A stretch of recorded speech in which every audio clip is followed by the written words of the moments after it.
Okay. Omulabi wa Taufik Media UG ogamba otya webali kubanga weekuumira ku mukutu guno ogwa Taufik Media. Genda osubscribinge, olikinge, osharinge ku video eno oba ku video zange zonna zensobola okubanga mbatuusaako. Mwebala okubanga mumpagidde, mwebala okubanga mwekuumidde ku mukutu guno ogwa Taufik Media UG.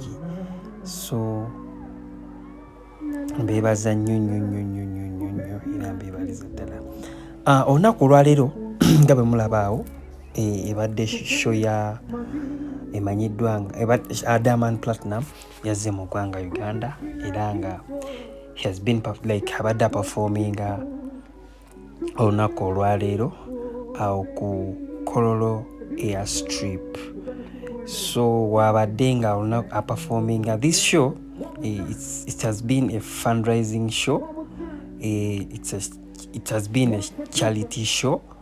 So mwenna abasobodde okubanga mugisubwanga tosobodde kubanga ogyatendinga Taufik Media abadde live and clear.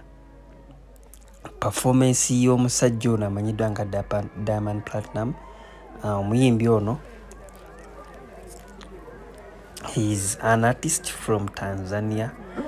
Tukimanyi nti Diamond Platinum y'omu ku bayimbi mu East Africa worldwide abakutte ensangi zino ti musajja muyimbi w'amaanyi era muyimbi wa ddala. Azze olunaku lwali n'aperforminga mu ggwanga Uganda, yajja ku lunaku olwokusatu mu ggwanga Uganda. So now holding a press conference. Then after nasobola okubanga performingira abantu olunaku olwaleero. Diamond Platinum ayingidde ku stage oba azze ku stage ssaawa nga ziwera. Actually ayingidde ku stage ssaawa 5. N'atandika okkuba endongo mpola nga bwe mulaba abadde fresh.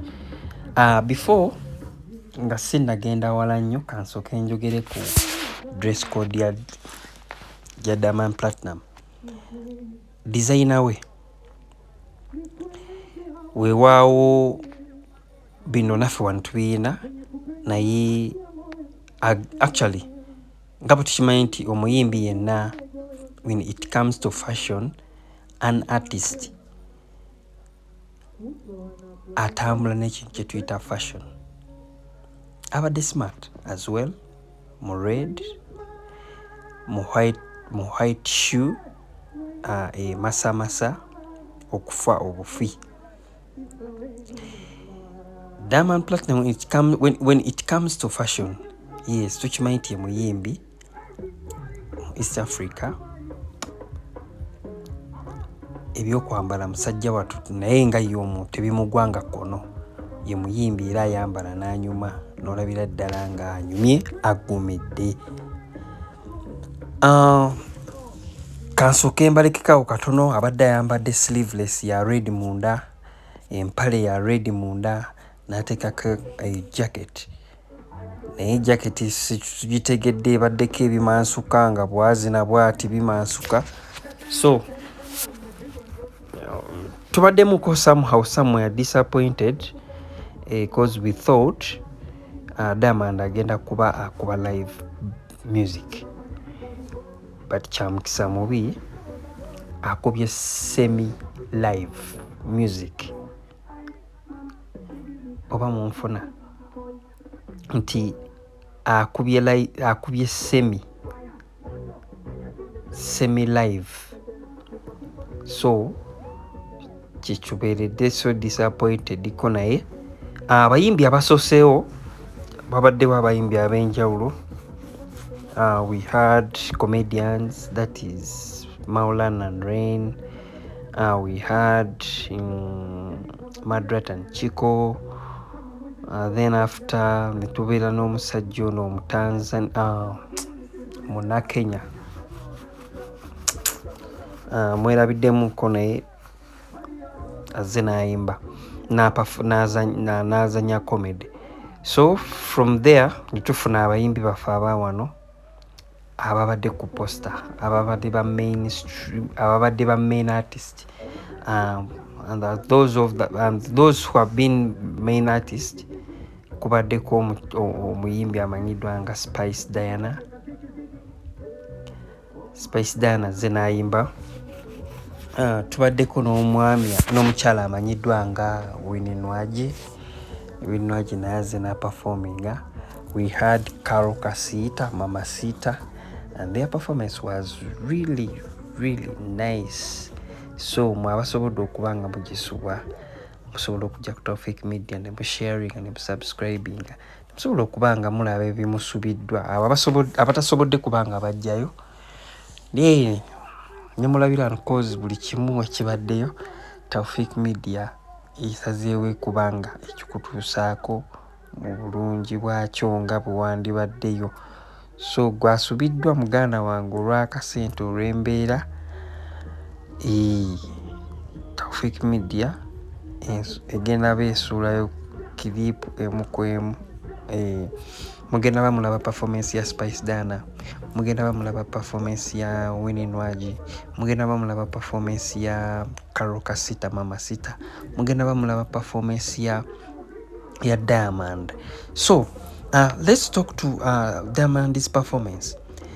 When it comes to Diamond's performance, omusajja ono tukimanyi nti musajja muzinyi, the same time musajja muyimbi.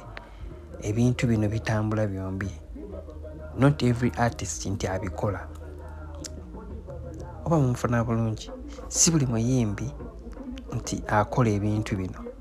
And like he or she nga like mulungi in dancing, the same time mu kuyimba. But this guy is very perfect in his stroke. Kitegeera. Diamond ali so active, ali so accurate, ali so good when it comes to dance and singing. Though vibe ye esoose kubeera ntonotono ng'atuuse ku stage nga akatuyimbira ennyimba nga ziizo, vibe ye tebadde nnungi. So but let alone omuziki gye gugendedde mu maaso tugenza olaba nga tandise okupiikinga. Dancers, of course tukimanyi nti Diamond muzinyi ate at the same time muyimbi. Yazze n'abazinyi be. Gw'atamanyi Diamond ye muyimbi ayimba the same time n'aba nga azina. And when it comes to dancing and singing, he's very good. Ekyo mukimanyi. Kitegeera. Ye muyimbi ali active. Ye muyimbi ali creative mu kyakola nga when it comes to stage. So akubye music oba akubye endongo mu butuufu bwazo. Though ekibadde disappointinzeemuko abantu somehow akubye semi live. Kitegeera. Akubye semi live naye endongo yebadde enyumye. Tujja appreciate nze era tugikkiriza tugiwelcominze. Though nga mumanyi nti ebimu bigenda mulimu ebigenda obukyamu mulimu ebigenda obubi. So when we look at his attire, abazinyi babadde bambadde red munda t-shirt ya white, ye nga ayambadde red era nga mukiraba. So iyo performance ayimbye ennyimba ntuze ze baalagaana kozi tukitwale bwe tuti ayimbye ennyimba nga 32 bannayuganda zibabadde batategeera naye kyamukisa mulungi. Ennyimba ezisinga obungi zonna bagenza okuba nga bazikuba nga bannayuganda bazimanyi era nga bazitegeera bulungi nnyo. And ze zimu ku zi hit bwe tubala ku zimu ku zi hit Diamond z'ayina zasoose okuba nga awa abantu okusobola okuba nga tababowa kitegeera. So awo omulaba abadde mu buzinyi azina ate nga bwa delivering eri abantu ekintu kye babadde baagala kitegeera. So abo abantu nga bajaganya okufuufi akyamukisa mubi abantu tebabadde nnyo tebajjumbidde kintu kino cause ffenna twalowoozezza nti sheeno egenda kuba nga yeggalawo omwaka eya Diamond cause abaana babadde beesunze Diamond naye kyamukisa mubi tekibadde nga kibadde kirina okuba tuba tetusuubidde bantu ng'abantu babadde balowooza cause tubadde tumanyi kigenda kubeera massive nnyo kubanga abantu bajjudde eri yonna eri yonna ku madaala nga bajjudde naye kiganyeemuuko era Alex Muhangi olina okutereezaamuuko naye nga ekivvulu kyo tekitambudde bulungi, abantu tebakijjumbidde nnyo nga tubadde tulowooza kosi tubadde tumanyi Diamond oba ekibaganye okujja ke akasente kabadde kangi nze naawe naye nga performance ye tujja appreciate nze tugende n'ekyo ekibaddewo naye nga mwebale nnyo kubanga mwekumira ku Taufik Media gwasubiddwa kubanga ekitumanyi nti ayimba ennyimba ezitegeera okuba nga bannayuganda bazitegeera kyekirungi ekibaddewo. So kati tubeebaza okuba nga mwekuumidde ku mukutu guno ogwa Taufik Media era mugende tusobole okuba nga musharinga musubscribinga mukomentinge so performance tebadde mbi as well. Abaana abawala be basinze okujjumbira sheeno you get abaana abawala basinze okujjumbira sheeno abawala abalungi gemba mukimanyi nti bawala balungi nnyo okuba nga beetega so babaddewo. Diamond tubadde tumanyi nti bano abayimbi babeera ne principles zaabwe as well but tetumanyi lwaki ayimbye show yo okuva bwe yatandise paka bwewedde nga takyusiza outfit cause kino kitumanyi nagenda n'agamba nti phase 1 oba round 1 agenda kujja kuba ennyimba nga ziiza amala agende akomewo akyuse.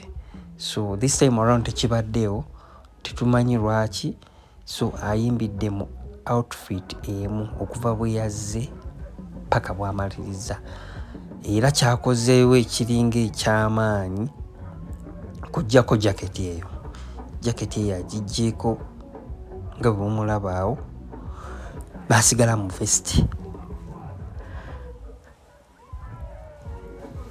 n'alooka atukuba endongo mukitegedde abaganda bange. So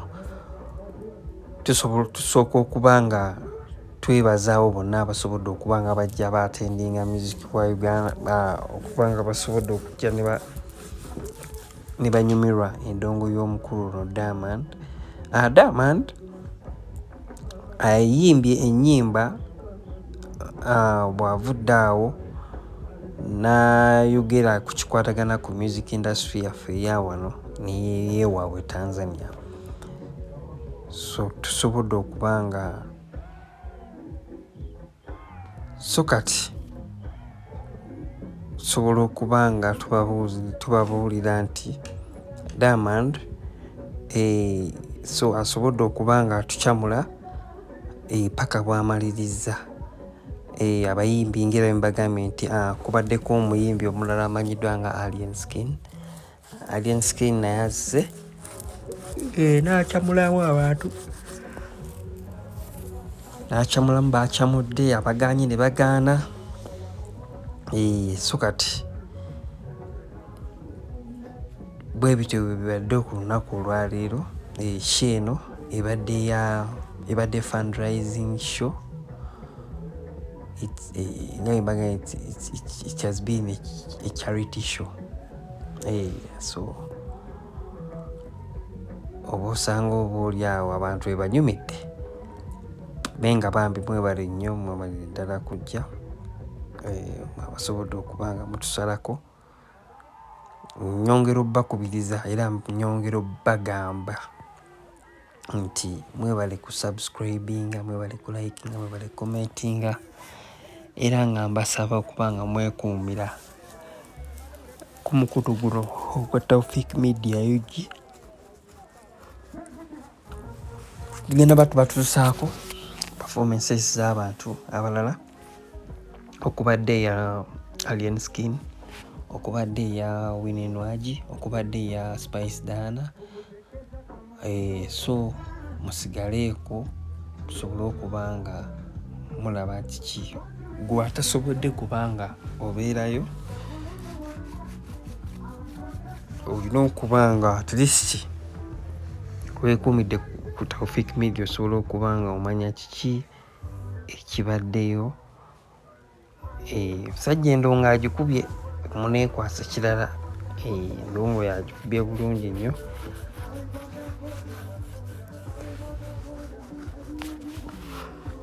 So kati bannange byebyo abasobodde okuba nga muzze, mwebale nnyo nnyo nnyo nnyo, mwebalire ddala.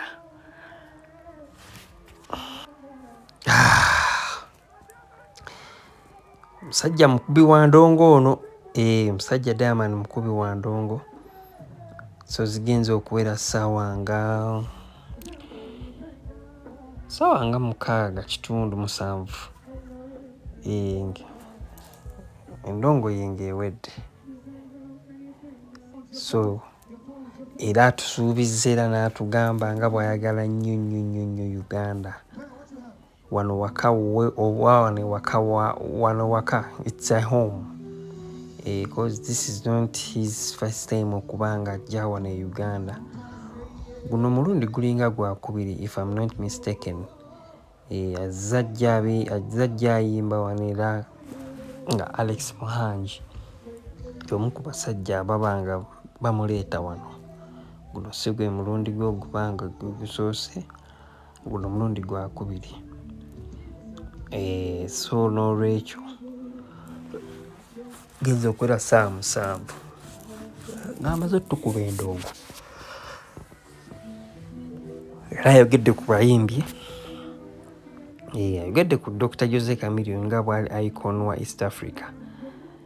Kiba kirungi nnyo omuyimbi n'omuyimbi okuwangana ebitiibwa, naye nga amuwadde ekitiibwa era kimuwera ddala ddala ddala ddala ddala.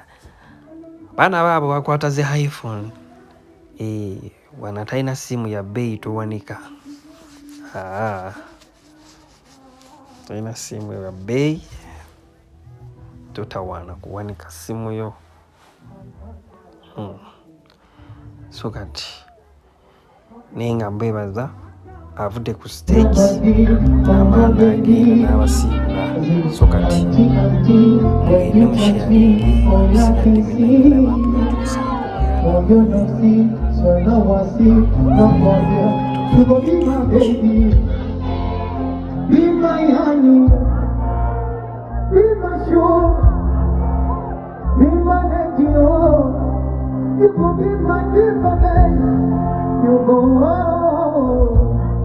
I will take you to Tanzania.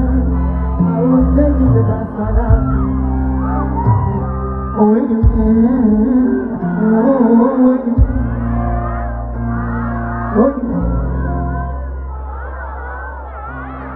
I sing again when you, when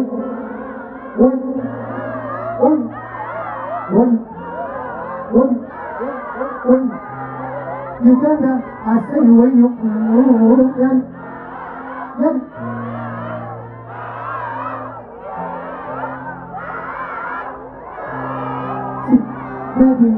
baby,